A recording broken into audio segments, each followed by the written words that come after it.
bike. Sure, I must do this or that.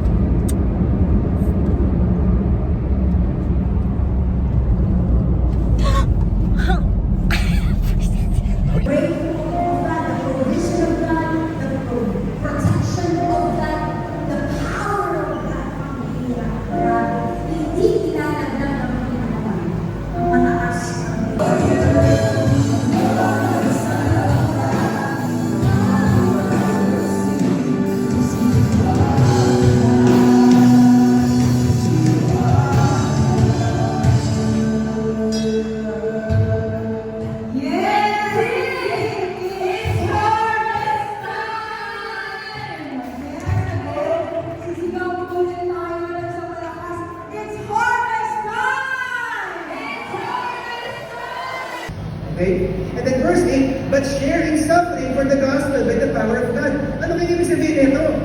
Sabi ni Paul kay Timothy, anak ko nakukulong ako ngayon, pero huwag mo kayong kahiya. Kasi nakakulong ako para kay Jesus Christ. Hindi ako nakakulong dahil sa Roman Empire. Nandito ako dahil ginawa ko para kay Jesus Christ. I am proud of this. And maybe if you're being persecuted because of your faith, I want to challenge you today. Instead na mahiya ka, dapat maging proud ka.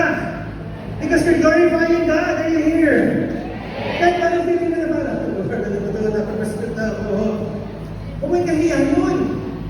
But he said, mata, di ba? Nagpanaman mo kami. Di ba? Kayo magkapadaan naman, kasi kayo magkapadaan. Hindi alam yan. Di ba? Tapos minsan sabi natin mga tito, hindi mo natanda, tito. Alam mo, papunta ka pala, babalik na kami. Kayo naman sabihin nyo, alam nyo, nag-grab naman kami. Ay, may grab ba dito? Mayroon naman nag-grab dito. Okay. Anyway. Dapat na ng generations eh. Hindi ganoon. What Paul did was he encouraged them, Timothy, back to the gospel.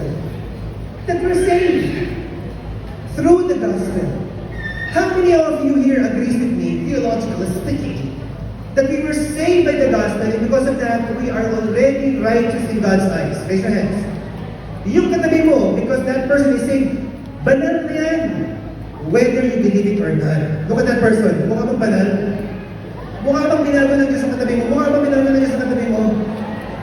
That's what the gospel did eh. Binago tayo ng Diyos.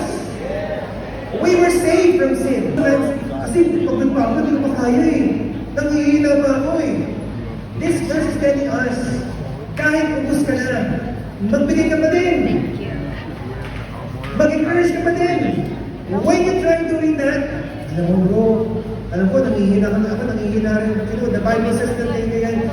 Can you imagine, you too will be refreshed. Try mo. So why don't you first chat your leaders or your members? And just encourage them specifically. Maybe some of you here, yung mga nag-volunteer dito, chat them. Huwag mo sabihin grace.